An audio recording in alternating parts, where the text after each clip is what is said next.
ನಮಸ್ಕಾರ ವೀಕ್ಷಕರೇ, ಕಲಾಪ್ರಿಯ ನ್ಯೂಸ್ ಚಾನೆಲ್ಗೆ ಸ್ವಾಗತ. ನಾವಿಂದು ರಾಮನಗರದ ಮಹಿಳಾ ಹಾಗೂ ಮಕ್ಕಳ ಆಸ್ಪತ್ರೆ ಕಾಂಗ್ರೂ ಕೇರ್ನಲ್ಲಿ ಇದ್ದೇವೆ.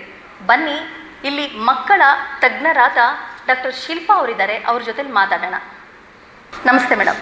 ನಮಸ್ಕಾರ ಮೇಡಮ್, IVF ಪ್ರಕರಣಗಳ ಸಂಖ್ಯೆ ಹೆಚ್ಚಾಗ್ತಿದೆ, ಯಾಕೆ? ಇತ್ತೀಚೆಗೆ ಫರ್ಟಿಲಿಟಿ ಕೇಸಸ್ ಜಾಸ್ತಿ ಆಗ್ತಾ ಇದೆ. ಒಂದೇನೆಂದರೆ ಡಿಲೇಡ್ ಫ್ಯಾಮಿಲಿ ಪ್ಲಾನಿಂಗ್. ಎಲ್ಲರಿಗೂ ಅವ್ರದ್ದು ಪ್ರೊಫೆಷ್ನಲ್ ಗ್ರೋತಿಗಾಗಿ ಡಿಲೇ ಮಾಡ್ತಾ ಇದ್ದಾರೆ. ಸದ್ಯಕ್ಕೆ ಮಕ್ಕಳು ಬೇಡ ಅಂತ ಹೇಳಿಬಿಟ್ಟು ಒಂದು 30 years ನಂತರ ಅವರು ಟ್ರೈ ಮಾಡೋಕ್ಕೆ ಶುರು ಮಾಡ್ತಾರೆ. ಆ ಟೈಮಲ್ಲಿ ಹೆಣ್ಮಕ್ಳಿಗಾಗ್ಬೋದು, ಗಂಡಸರಿಗಾಗ್ಬೋದು, male factor infertility, female factor infertility ಅಂತ ಹೇಳ್ತೇವೆ. ಇಬ್ರಿಗೂ ಒಂದೊಂದು ತೊಂದರೆ ಕಾಣಿಸುತ್ತೆ. ಮತ್ತು ಎರಡನೇದೇನೆಂದರೆ ಲೈಫ್ ಸ್ಟೈಲ್ ಡಿಸಾರ್ಡರ್ಸ್ ಜಾಸ್ತಿ ಕಾಣಿಸ್ತಾ ಇದೆ. PCOS ಅಂತ ಎಲ್ಲರಿಗೂ ಇವಾಗ ಗೊತ್ತಿರೋ ವಿಷಯ. ನ್ಯೂ ಟರ್ಮ್ PMOS ಅಂತ ಹೇಳ್ತೀವಿ. ಇದೊಂದು ಎಂಡೋಕ್ರೈನ್ ಮೆಟಬಾಲಿಕ್ ಸಿಂಡ್ರೋಮು. ಇದು ಇನ್ಸಿಡೆನ್ಸ್ ಜಾಸ್ತಿ ಆಗ್ತಾನೆ ಫರ್ಟಿಲಿಟಿಗೆ ಎಫೆಕ್ಟ್ ಆಗ್ತಾ ಇದೆ. ಮತ್ತು ಎಂಡೋಮೆಟ್ರಿಯೋಸಿಸ್ ಕೇಸಸ್ ಅಂತ ಹೇಳ್ತೀವಿ. ಅದೇನೆಂದರೆ ಬ್ಲಡ್ಡು ಹೊರಗಡೆ ಬರೋದ್ ಬದಲು ಆರ್ಗನ್ಸಲ್ಲಿ ಹೋಗಿ ಡೆಪಾಸಿಟ್ ಆಗಿ ಒಳಗಡೆ ಎಲ್ಲ ಗರ್ಭಕೋಶ ಹತ್ತಿರ ಎಲ್ಲ ಅಂಟ್ಕೊಂಡು ಒಂದು ಕಂಡೀಷನು. ಎಂಡೋಮೆಟ್ರಿಯೋಸಿಸ್ ಕೇಸ್ ಇನ್ಸಿಡೆನ್ಸ್ ಜಾಸ್ತಿ ಆಗಿಬಿಟ್ಟು ಫರ್ಟಿಲಿಟಿ ಪ್ರಾಬ್ಲಮ್ಸ್ ಕಾಣಿಸ್ತಾ ಇದೆ. ಮತ್ತು ಇನ್ನೊಂದು ಏನಂದರೆ environmental factors.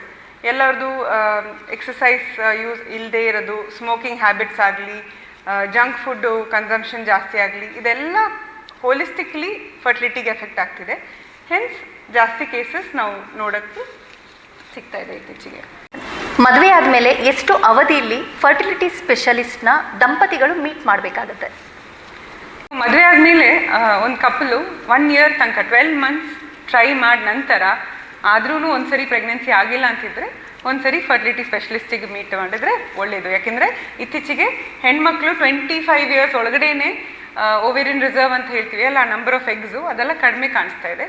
So 1 year of husband wife try ಮಾಡಿಬಿಟ್ಟು ಆಗಿಲ್ಲದೆ ಇದ್ದರೆ ನೀವು ಒಂದ್ಸರಿ ಫರ್ಟಿಲಿಟಿ ಸ್ಪೆಷಲಿಸ್ಟ್ ಮೀಟ್ ಮಾಡಬೇಕು.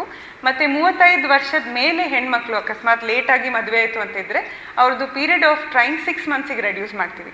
ಅಂದರೆ 6 ತಿಂಗಳ ತನಕ ಟ್ರೈ ಮಾಡಿಬಿಟ್ಟು ಮಕ್ಕಳಾಗಿಲ್ಲ ಅಂತಿದ್ರೆ ಒಂದ್ಸರಿ ಫರ್ಟಿಲಿಟಿ ಸ್ಪೆಷಲಿಸ್ಟಿಗೆ ಮೀಟ್ ಮಾಡಿದ್ರೆ better. Madam, first day couples ಬಂದಾಗ ಯಾವ್ಯಾವ ಟೆಸ್ಟ್ ಅವ್ರಿಗೆ ಅವಶ್ಯಕತೆ ಇರುತ್ತೆ? ಪೇಷಂಟ್ಸ್ ನಮ್ಮ ಹತ್ರ ಬಂದಾಗ ಯೂಶ್ವಲಿ ಒಂದು 2nd day 3rd day ಬರೋಕ್ಕೆ ಹೇಳ್ತೀವಿ, ಪ್ರಿಫರಬಲ್ ಆ್ಯಕ್ಚುಲಿ. ಸೊ ಅವತ್ತಿನ ದಿನ ನಾವು ಬೇಸಿಕಾಗಿ ಒಂದು ಸ್ಕ್ಯಾನ್ ಮಾಡ್ತೀವಿ. ಅದಕ್ಕೆ TVS ಸ್ಕ್ಯಾನ್ ಅಂತ ಹೇಳ್ತೀವಿ, ಟ್ರಾನ್ಸ್ವಜೈನಲ್ ಸ್ಕ್ಯಾನ್. ಅದರಲ್ಲಿ ಪೇಷಂಟ್ದು ಎಗ್ ರಿಸರ್ವ್ ಹೆಂಗಿದೆ ಅಂತ, ಎಷ್ಟು ಮೊಟ್ಟೆ ಆ ಹೆಣ್ಮಗುಗಿದೆ ಅಂತ ಗೊತ್ತಾಗುತ್ತೆ. ಅದೊಂದು ಸ್ಕ್ಯಾನ್, ಬೇಸಿಕ್ ಸ್ಕ್ಯಾನು. ಅದ್ರ ಜೊತೆಯಲ್ಲಿ ಹಸ್ಬೆಂಡ್ದು ಸೆಮೆನ್ ಅನಾಲಿಸಿಸ್ ತುಂಬ ಮುಖ್ಯ. ಯಾಕೆಂದರೆ ಇತ್ತೀಚೆಗೆ ಮೇಲ್ ಫ್ಯಾಕ್ಟರ್ ಇನ್ಫರ್ಟಿಲಿಟಿ ಒಂದು 40%. ಒಂದು ಕಪಲ್ ಇನ್ಫರ್ಟಿಲಿಟಿ ಕಾಣಿಸ್ತಾ ಇದ್ದರೆ ಒಂದು 40% ಹೆಣ್ಮಗು ತೊಂದರೆ ಇರ್ಬೋದು, 40% ಗಂಡಸದ್ದು ಪ್ರಾಬ್ಲಮ್ ಇರ್ಬೋದು. ಅದಕ್ಕೆ ಅವ್ರದ್ದು ವೀರ್ಯ ಪರೀಕ್ಷೆ ಮಾಡ್ತೀವಿ, ಸೆಮೆನ್ ಅನಾಲಿಸಿಸ್. ಅದ್ರ ಜೊತೆನೇ ಒಂದು AMH ಟೆಸ್ಟು ಮಾಡ್ತೀವಿ. AMH ಟೆಸ್ಟ್ ಅಂತ ಇರೋದು ಒಂದು ಬ್ಲಡ್ ಟೆಸ್ಟು. ಅದರಲ್ಲಿ ಎನಿ ಡೇ ಆಫ್ ಸೈಕಲ್ ಮಾಡ್ಬೋದು. ಅದರಲ್ಲೂ ಎಗ್ ರಿಸರ್ವ್ ಮತ್ತು ಕ್ವಾಲಿಟಿ ಒಂದು ಸ್ವಲ್ಪ ಅಸೆಸ್ ಮಾಡ್ಬೋದು. So these are the basic test. ಇದ್ರ ಜೊತೆ ಬೇರೆ ಒಂದು ಸ್ವಲ್ಪ hormone test plus minus. But ಇದು ಮೂರಂತೂ ನಾವು ವೆರಿ ಇಂಪಾರ್ಟೆಂಟ್ ಆಗಿ ಫಸ್ಟ್ ವಿಸಿಟಲ್ಲಿ ಮಾಡ್ತೀವಿ. ಯಾಕೆಂದರೆ ಇದ್ರ ಮೇಲೆ ನಾವು ಮುಂದೆಗೆ IUI ಮಾಡ್ಬೋದಾ, IVF ಮಾಡಬೇಕಾ ಏನು ಅಂತ ನಾವು ಪೇಷಂಟಿಗೆ ಕೌನ್ಸಿಲ್ ಮಾಡ್ತೀವಿ. IVF ಕೆಲವೊಂದು ಕಪಲ್ಸಲ್ಲಿ ಸಕ್ಸಸ್ ಕಮ್ಮಿ ಆಗುತ್ತೆ, ಜೊತೆಗೆ ಅಬಾರ್ಷನ್ಸ್ ಕೂಡ ಆಗ್ತಾ ಇರುತ್ತೆ. So reason? ಸೊ ರಿಕರೆಂಟ್ ಆಗಿ ಇಂಪ್ಲಾಂಟೇಷನ್ ಫೇಲಿಯರ್ ಅಂತ ಹೇಳ್ತೀವಿ, RIF ಅಂತ. ಅಂದರೆ IVF ಪದೇ ಮಾಡಿಬಿಟ್ಟು ಪ್ರೆಗ್ನೆನ್ಸಿ ಪಾಸಿಟಿವ್ ತನಕ ಆಗೋದಿಲ್ಲ ಕೆಲವ್ರಿಗೆ. ಸೊ ಇದಕ್ಕೂ ತುಂಬ ಕಾರಣಗಳಿರುತ್ತವೆ. ಅದೇನೆಂದರೆ ಒಂದು ಜೆನೆಟಿಕ್ ಕಾರಣ ಇರ್ಬೋದು. ಕೆಲವೊಮ್ಮೆ ನಾವು ಈ ಭ್ರೂಣ ಮಾಡ್ತೀವಿ ಅಲ್ವಾ, ಭ್ರೂಣ ನೋಡೋಕ್ಕೆ ಕ್ವಾಲಿಟೇಟಿವ್ ಅಸೆಸ್ಮೆಂಟಲ್ಲಿ ಚೆನ್ನಾಗಿ ಕಾಣಿಸುತ್ತೆ. ಬಟ್ ಅದರಲ್ಲಿ ಜೆನೆಟಿಕ್ ಪ್ರಾಬ್ಲಮ್ಸ್ ಇದ್ದರೆ ಇಂಪ್ಲಾಂಟೇಷನ್ ಆಗಲ್ಲ. ಇಂಪ್ಲಾಂಟೇಷನ್ ಆಗಲ್ಲ ಅಂದರೆ ಅದು ಅಟ್ಯಾಚ್ ಆಗಲ್ಲ, ಪ್ರೆಗ್ನೆನ್ಸಿ ನಿಲ್ಲಲ್ಲ. ಕೆಲವು ಪೇಷಂಟ್ಸಿಗೆ ಯೂಟ್ರೈನ್ ಫ್ಯಾಕ್ಟರ್ ಅಂತ ಹೇಳ್ತೀವಿ. ಗರ್ಭಕೋಶದಲ್ಲಿ ಗಡ್ಡೆ ಇದ್ದರೆ, ಮತ್ತು ಸೆಪ್ಟಮ್ ಏನಾದರೂ ಇದ್ದರೆ, ಇಲ್ಲಾಂದರೆ ಎಂಡೋಮೆಟ್ರಿಯಮ್ ಅಂತ ಹೇಳ್ತೀವಿ, ಗರ್ಭಕೋಶ ಒಳಗಡೆ ಇರೋದು ಪದ್ರ, ಅದು ಬೆಳವಣಿಗೆ ಚೆನ್ನಾಗಾಗಲ್ಲ, ಥಿನ್ ಎಂಡೋಮೆಟ್ರಿಯಮ್ ಅಂತ ಹೇಳ್ತೀವಿ. ಆ ಥರ ಇದ್ರೂ ಕೆಲವೊಮ್ಮೆ ಫೇಲಿಯರ್ ಆಗುತ್ತೆ IVF. ಇನ್ನೊಂದು ಏನಂದರೆ ಇಮ್ಯುನೊಲಾಜಿಕಲ್ ಫ್ಯಾಕ್ಟರ್ಸ್ ಅಂತ ಹೇಳ್ತೀವಿ. ಇಮ್ಯುನೊಲಾಜಿಕಲ್ ಫ್ಯಾಕ್ಟರ್ಸ್ ಅಂದರೆ ಒಂದು ನಮ್ಮ ಶರೀರ ರಿಜೆಕ್ಟ್ ಮಾಡುತ್ತೆ, ತಾಯಿ ಶರೀರ ಎಂಬ್ರಿಯೋನ ರಿಜೆಕ್ಟ್ ಮಾಡುತ್ತೆ. ಯಾಕೆಂದರೆ ಇಮ್ಯುನಾಲಜಿಕಲ್ ಫ್ಯಾಕ್ಟರ್ಸ್ ಅಂತ ಹೇಳ್ತೀವಿ. ಸೊ ಇತ್ತೀಚೆಗೆ ತುಂಬಾ ಆ ಥರ ಮೆಡಿಸಿನ್ಸ್ ಇದೆ, ಇಮ್ಯುನೋಸಪ್ರೆಸಿವ್ ಮೆಡಿಸಿನ್ಸ್ ಎಲ್ಲ.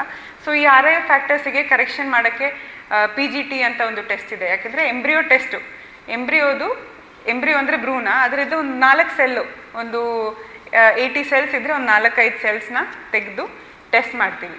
ಯಾವುದು ಜೆನೆಟಿಕ್ಲಿ ನಾರ್ಮಲ್ ಇದೆಯೋ ಅದನ್ನು ಮಾತ್ರ ಪೇಷಂಟ್ ಒಳಗಡೆ ಹಾಕ್ತೀವಿ. ಆ ಥರ ಇರುವಾಗ IVF ಫೇಲ್ ಆಗಿರೋ ಪೇಷಂಟ್ಸ್ಗೂ ಸಕ್ಸಸ್ ಆಗುತ್ತೆ.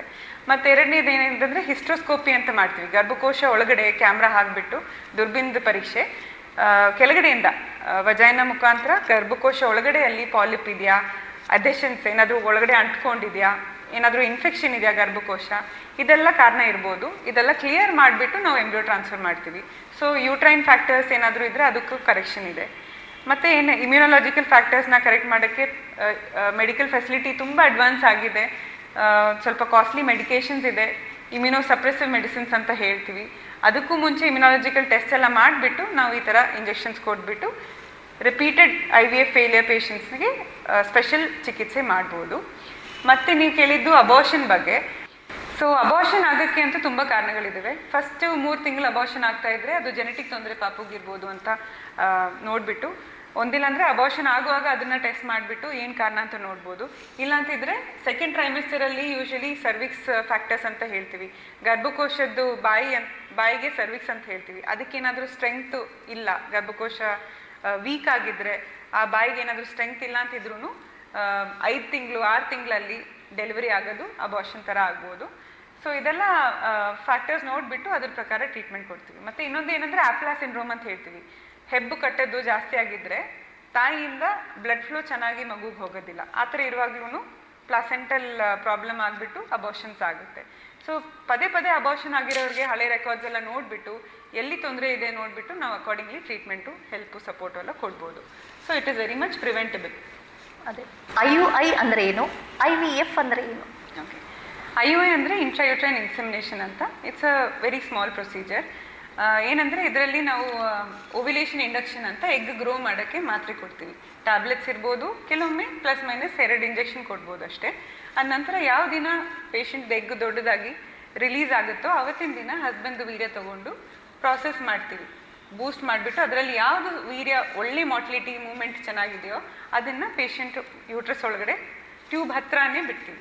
ಸೊ ಆ ಥರ ಮಾಡುವಾಗ ಒಂದು 20% ಸಕ್ಸಸ್ ರೇಟ್ ಇರುತ್ತೆ ಪ್ರೆಗ್ನೆನ್ಸಿ ಆಗೋಕ್ಕೆ. ಬಟ್ ಇದು IUI ಯಾವಾಗ ಮಾಡ್ತೀವಿ ಅಂದರೆ ಹೆಣ್ಮಗುದು ರಿಸರ್ವ್ ಚೆನ್ನಾಗಿರಬೇಕು, ಸೀಮೆನ್ ಅನಾಲಿಸಿಸ್ ನಾರ್ಮಲ್ ಇರಬೇಕು, ಅಟ್ಲೀಸ್ಟ್ ಒಂದು 10 ಮಿಲಿಯನ್ ಕೌಂಟ್ ಅಂತ ಹೇಳ್ತೀವಿ.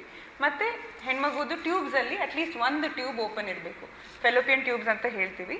ಆ ಟ್ಯೂಬ್ ಅಂತೂ ಓಪನ್ ಇದ್ದರೆ ಮಾತ್ರ ಇದು IUI ಮಾಡ್ಬೋದು. IVF ಅಂದರೆ ಇನ್ವಿಟ್ರೋ ಫರ್ಟಿಲೈಸೇಷನ್ ಅಂತ ಹೇಳ್ತೀವಿ. ಇದರಲ್ಲಿ ಆ ಸೈಕಲಲ್ಲಿ ಹೆಣ್ಮಗುದು ಯಾವುದೆಲ್ಲ ಎಗ್ಸ್ ಇದೆಯೋ ಅದನ್ನೆಲ್ಲ ಇಂಜೆಕ್ಷನ್ ಮುಖಾಂತರ ಬೆಳೆಸಿ ಒಂದು 10 ದಿನ ಇಂಜೆಕ್ಷನ್ ನಂತರ ಆ ಎಗ್ಸನ್ನೆಲ್ಲ ಹೊರಗಡೆ ತೆಗೆಸಿಬಿಟ್ಟು ವೀರ್ಯ ಮತ್ತು ಎಗ್ಗನ್ನು ಲ್ಯಾಬಲ್ಲಿ ನಾವು ಫರ್ಟಿಲೈಸೇಷನ್ ಮಾಡಿಸಿ ಎಂಬ್ರಿಯೋ ಅಂತ ಭ್ರೂಣ ಮಾಡ್ತೀವಿ.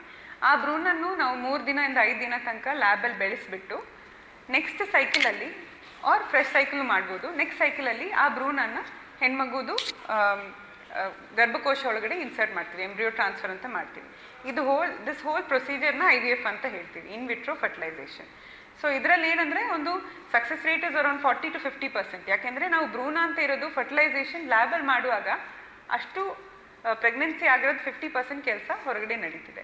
ಸೊ ಸಕ್ಸಸ್ ರೇಟ್ ಒಂದು 40 to 50% ಅಂತ ಹೇಳ್ತೀವಿ IVF ಅಲ್ಲಿ. ನಮ್ಮ ಕೊನೆಯದಾಗಿ ಕೇಳಬೇಕಾದ್ರೆ IVF celebration day, world IVF celebration day ನಡೀತಾ ಇದೆ.